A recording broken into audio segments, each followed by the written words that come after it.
So Bill Connelly, ESPN, and his graphics, analytics, and all of what he does, it's always very unique and very spot on. And yeah, every once in a while there is an exception to the rule. Has already put out his college football playoff projections for next year. You're a brave man, Bill. You're a brave man. Thank you for your time with Paul, David Smoke, 365 Sports. Has Indiana like made you look at anything differently when you enter whatever you do? Yeah, I think with each offseason we get a new year of data with this portal era, basically. And so when I'm doing my offseason projections and whatnot, every year is kind of a reassessment now because just the components of what goes into trying to figure out who's good don't really change. It's some combination of recent history and who you bring back and who you've like the recruiting stars and whatnot. But that ratio has changed quite a bit over these last couple of years, and the amount that recruiting stars versus recent history versus production or whatever that absolutely changes, and I assume it'll change again this offseason. What unseen variables when you did this last year kind of derail your picks? Like, what are the things that throw it off that are not readily available in the numbers for you? Well, I think more than anything, there's just a little extra hint of volatility. Like most of the projections were spot on. Ohio State was projected first in SP Plus. They ended up second. Georgia was up there. Texas ended up okay. Like started poorly and then ended up fine. Notre Dame was sixth. Oregon was seventh. Like that all made sense with the final projections. It's just when you miss now, you might miss by a little more than you're used to, and for any number of reasons. Clemson was number one in returning production. Never looked like it for a second. Indiana, because of last year's success, was projected, I think, like 21st or something like that, but had that alchemy just right. And those transfers were perfect for the second straight year. And that allowed them to rise maybe more than, a couple standard deviations, we'll say. So, yeah, I mean, on average, the projections like the SP Plus as a rating did as well, projected games as well this year as ever before. But those projections, the misses were still pretty noticeable. And for those who don't know, when they see, because you see ratings, and of course there's votes, et cetera, AP and coaches poll, whatever, even college football rankings. Bill, explain how all this came about and when you started this about, 17, 18 years ago, and how you came up with your system. Yeah, I mean, basically, I live in Columbia, Missouri. I started a Mizzou blog in like 2007. I realized I needed off-season content. And so I started, Googling, college football analytics because I like baseball stats, and nothing was there. And so just started entering play-by-play into a spreadsheet more or less and started playing. I came up with like the first iteration of what would become SP Plus then, but it wasn't any good. It probably wasn't any good until at least like 2013 or so, when it actually was able to project games reasonably well. But I mean, the essence behind it has always been basically the same. You're adjusting for tempo, you're adjusting for opponent, and you're looking for the variables that are sustainable or most predictive from week to week in a given season. So that part hasn't changed, even if it took a while to get good. And now I think it's, I like where it's at.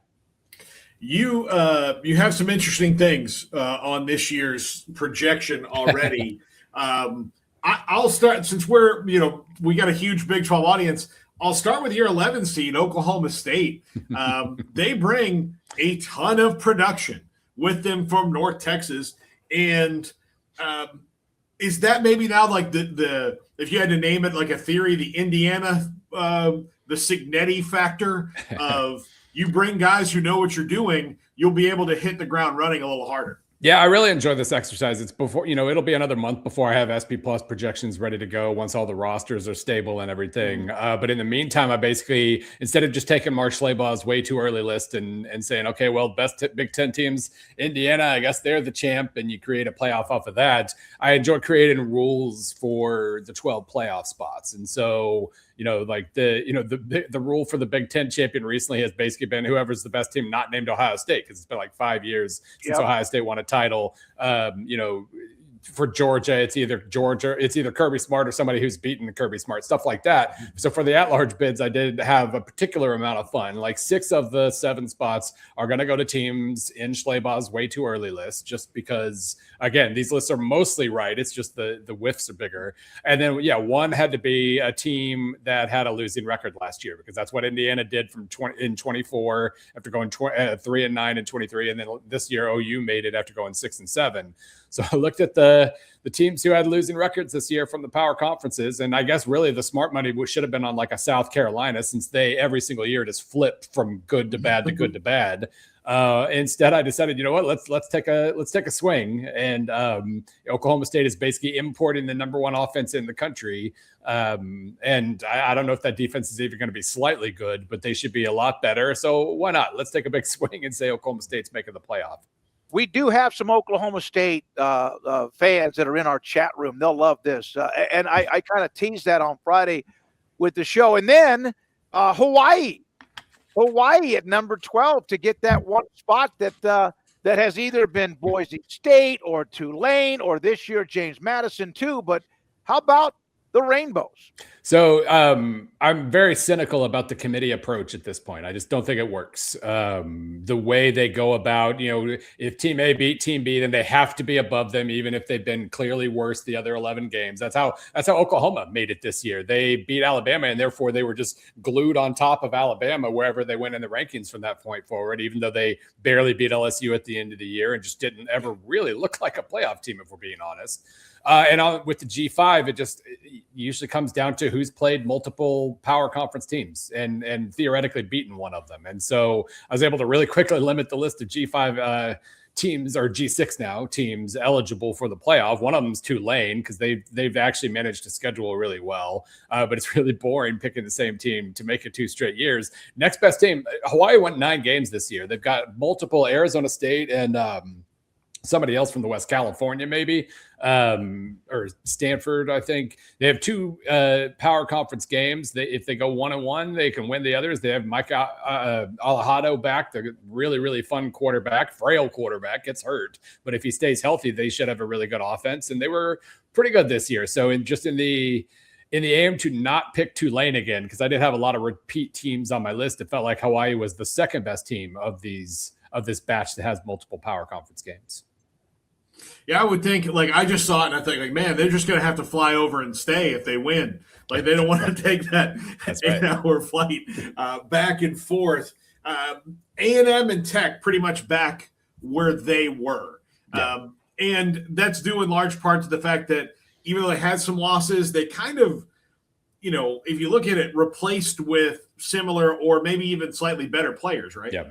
Yeah, Texas Tech's going to be a different team this year or next year, I guess, in terms of, that defense almost can't possibly be as good as it was this past season. It was so good, and so many of the transfers they brought in were dedicated to improving the defense. Feels like the defense is going to regress, but then, you made an upgrade at quarterback. You made some other really interesting, some receiver acquisitions, and you can certainly paint a picture where they get worse on defense, but they equally improve on offense, and they're the same level overall. They were top 5 in SP Plus this year. They were dynamite. It was just that quarterback play that backfired on them in the playoff game against Oregon. So I do feel like your Tech's kind of run. I love talking about the Big 12. My joke is always every game's decided by 3 points. And, last year you just flipped whoever won and lost the close games. And I had Utah winning the Big 12 because of exactly that. They almost did, but Tech's, just talent ended up winning out. So we're going to ride that this year as well. A&M it feels like they were ahead of schedule this year. I didn't think they would be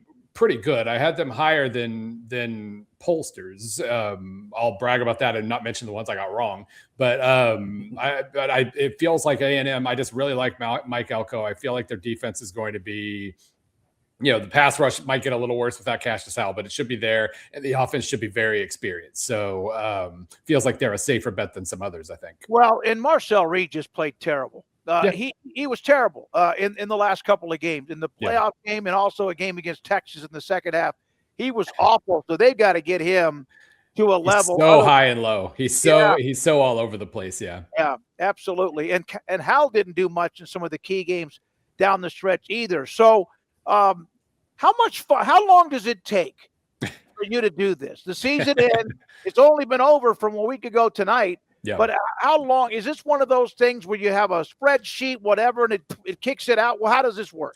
So yeah, I mean, I have basically a giant spreadsheet with a tab for 136 teams in it. It's an unwieldy spreadsheet, but basically the idea here is that at some point in the next couple of weeks, I might wait until signing day, the second signing day, even though that's not quite as big a landmark as it used to be. I might wait till after that and just start updating 10 rosters a day. Who transferred out, who transferred in, who'd you sign, and I have a tab for every single team. And over the course of 2 weeks, then I'll have that all updated.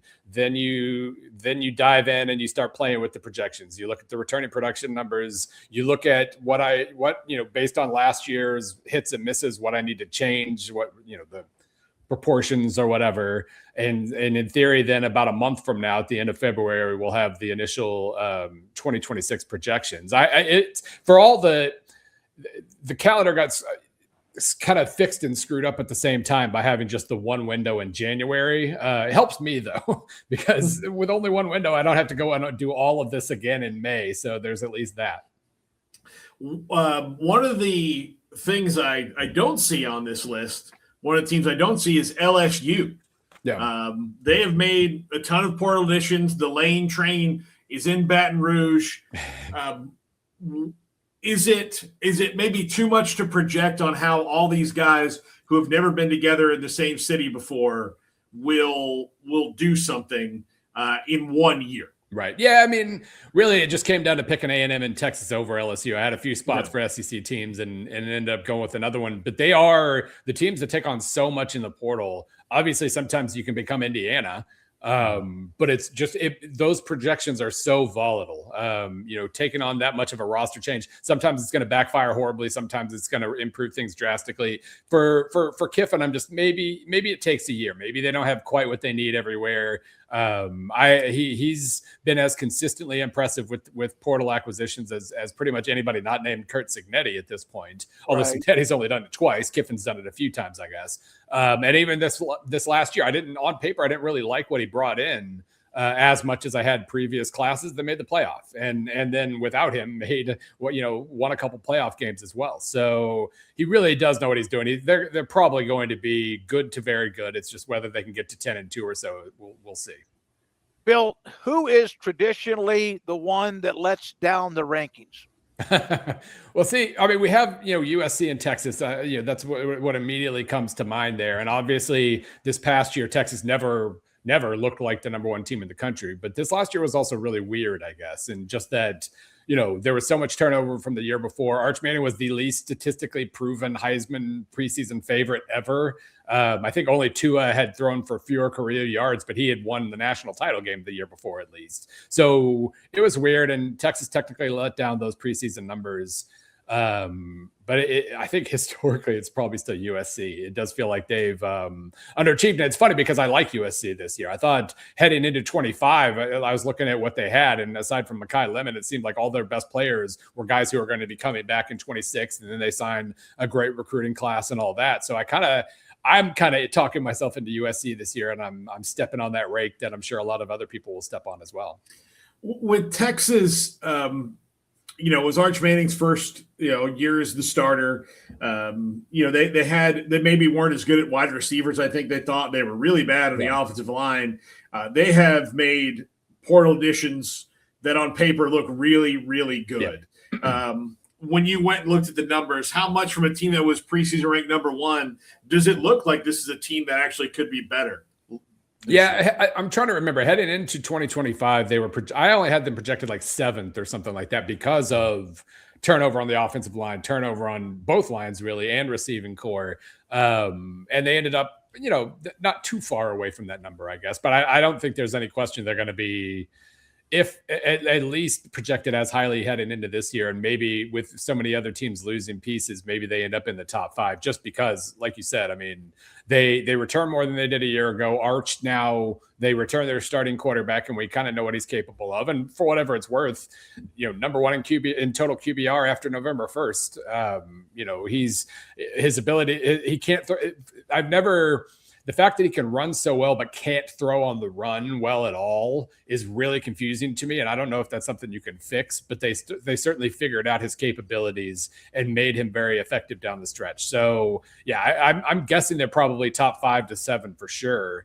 And we'll see if it ends up being a little higher than that as well. I assume Georgia will be projected really high because of what they return. I assume Oregon and Indiana will be as well, but Texas could be up there. If Oklahoma State is not the team with a losing record, and obviously the changes with Eric Morris and a lot of the offensive weapons, if they're not the pick to beat 24 Indiana or now, who would be next in line in your opinion? Well, I think, despite the Cignetti model that we've seen where, you can take like a roster with 8% blue chippers and make a national title winner out of it. I do figure starting with the teams that have a heavy base of talent is probably the way to go. So if we're looking specifically at teams with losing records, my eye goes to Florida. My eye goes to South Carolina. Other than that, it's really, do we think Florida State has a giant leap in them? Do you think James Franklin makes Virginia Tech extremely competent right out of the gate? Of those, I guess we could take another route and just say who lost close games in the Big 12 last year, which takes us to Baylor and Kansas. And that's probably a smarter bet, just looking at, I don't see South Carolina or Florida necessarily doing it, but maybe just the team that lost the close games like that in the Big 12 is still, even though Texas Tech's now a growing behemoth, maybe that's the way to go. All right, so you have the playoff. We're going to go over this, Bill, if you don't mind. And then again, appreciate Bill Connelly, ESPN, SP+. First round games. Here are the games we would have. I think we might be able to have a graphic over this or not. But first round, Oregon beats Miami. It's a Cristobal Bowl game. USC over Hawaii. A&M beats Oklahoma State, and Texas in what would be a second game during the year against Ohio State because they host them this year. Yep. After playing a lot the last couple of years in the playoff and also in Columbus last year, which leads to these games. Oregon beats Indiana this time. Notre Dame beats USC. Oh, how about this one? Texas Tech and A&M. Texas Tech beats A&M. These two teams, A&M doesn't look like it's like they look down at Tech, and yet Tech has a great success rate against them. And then you have Georgia and Texas again with Georgia winning this game. So let's go over those games. Oregon and Indiana. Dan Lanning finally wins a playoff game against Curt Cignetti. Yeah, I'm not going to lie. This whole thing was just however I could create the most aesthetically pleasing matchups. That's how we got the seedings we got here, and that's how we got Texas Tech or OSU A&M winner playing Texas Tech. That was a lovely little quarter of the draw. No, with Oregon, Indiana, Oregon's really close. Like they obviously the last step these last 2 years in the playoff has been a pretty big face plant, but it's come against the eventual national champ. And I think every single year, especially in the regular season, I guess, Oregon shows up in big games really nicely. They even, with the Texas Tech win this year, Texas Tech was really good, even if Baron Morton wasn't good in the quarterfinals. So I'm confident that one of these years they're going to break through. Maybe Indiana just isn't quite as good this season. That was such a high mark that they hit this year. So got no problem with that one. The other major arrangement of these picks was to make sure that USC and Notre Dame play. By God, we're going to make that happen one way or the other, even if they're bailing. So, of course, USC had to get the 5 seed, play 4 seed Notre Dame. I think Notre Dame's going to be awesome this season. I think they have a little bit, to replacing the skill core, but they always have good running backs. We'll see if they have the receivers, but their defense is loaded. So I think they're going to be dynamite. That was a pretty easy pick for me overall. Tech, the experience of last year's quarterfinal, maybe that carries them through over A&M. And then, until proven otherwise, Kirby Smart beats Steve Sarkisian. So that was also an easy call. That Notre Dame USC thing is interesting. I agree with you. I think Notre Dame's going to be really good. I think they're going to enter this year enraged. All the guys that are coming back. And especially when you have a CJ Carr, who's a gamer anyway as your leader. So good. It's really good to have that chip on their shoulder. I think they're going to be enraged. I want to get your opinion on this. I think the other thing the committee messed up was they could have set up, whether it was in the second round, they could have had Tech and A&M playing each other in the Cotton Bowl. Had they done it the right way, and then they kind of seeded it how they seeded it. And sometimes I think they look at those things and they zips right past their face, or maybe they just didn't realize. But that place, they would have blown Jerry would have had a remodel afterwards. It would have been so ridiculous had they done that. It is funny because these last couple of years, especially this year, it's my joke for the last couple of months has just been that the committee doesn't rank 1 to 25; it selects an artisanally handcrafted group of playoff teams, where it really was like you could reverse engineer. Like, well, we don't have Duke in, so we need an ACC team. So that means Miami needs to be ahead of Notre Dame, which means Alabama can't fall, which means, and they end up over engineering this whole thing, and it's ridiculous. It's not what their job is at all. But yeah, then at other times they miss opportunities in the same regard. A&M did not have to be where they were. I thought Tech could have been a spot higher as well. Like they're if you're going to handcraft this entire thing, there are some opportunities missed there as well. All right, semifinals. Notre Dame, the Irish beat Oregon, and Georgia beats Texas Tech. Those are the two semifinal games, and I don't think that's a surprise either way, just because of Georgia knocking on the door. Texas Tech, though, that means they would get an extra, round into the postseason this year, if that happens. Your thoughts about those two games?